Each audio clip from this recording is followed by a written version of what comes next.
और भगवान के जो पुत्र पौत्र इनको पढ़ाने के लिए जो अध्यापक नियुक्त किए गए थे, सुखदेव जी कहते हैं 3,188,000 अध्यापक केवल भगवान के पुत्र पौत्रों को संस्कारित करने के लिए, शिक्षा देने के लिए नियुक्त किए। 3,188,000 अध्यापक, अलग अलग विषयों के शिक्षक। कोई धनुर्विद्या सिखाता था, कोई वेद सिखाता था, कोई शिल्पकला सिखाता था। इस प्रकार से भगवान के पुत्र पौत्र जो थे सब संस्कारवान होते हैं। आगे कथा आती है कि भगवान के पौत्र अनिरुद्ध का विवाह, भगवान के पुत्र प्रद्युम्न और प्रद्युम्न के पुत्र अनिरुद्ध, ये अनिरुद्ध भी भगवान की विभूति हैं, चतुर्व्यूह में इनकी गणना है। अनिरुद्ध जी का विवाह बाणासुर की बेटी ऊषा के साथ हुआ। बाणासुर की बेटी ऊषा ने स्वप्न में अनिरुद्ध को देखा और फिर बाणासुर की बेटी जो ऊषा थी, ऊषा की एक सहेली थी जिसका नाम चित्रलेखा था, वो बड़ी योगिनी थी।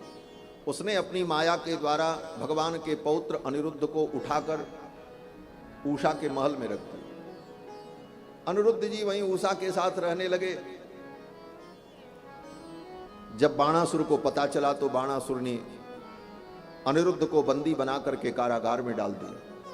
ये बात भगवान को जब पता चली तो भगवान द्वारिकाधीश अपने पौत्र को, अनिरुद्ध को छुड़ाने के लिए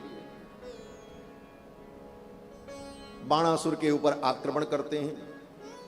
और बाणासुर के नगर के ऊपर भगवान ने जब आक्रमण किया तो बाणासुर से भगवान का युद्ध हुआ। ये सब बड़ी लंबी कथाएं हैं। बाणासुर से भगवान का जब युद्ध हुआ तो बाणासुर के तरफ से युद्ध करने के लिए भगवान शंकर आए, क्योंकि शंकर जी का वो भक्त था। भगवान शंकर ने उसे वचन दिया था, मैं तुम्हारी रक्षा करूंगा। भगवान से जब युद्ध हुआ तो शंकर जी युद्ध करने आए और भगवान की सेना के सामने भगवान शंकर की सेना असमर्थ हो गई। भगवान शंकर ने देखा कि अब तो ये बाणासुर को मार देंगे।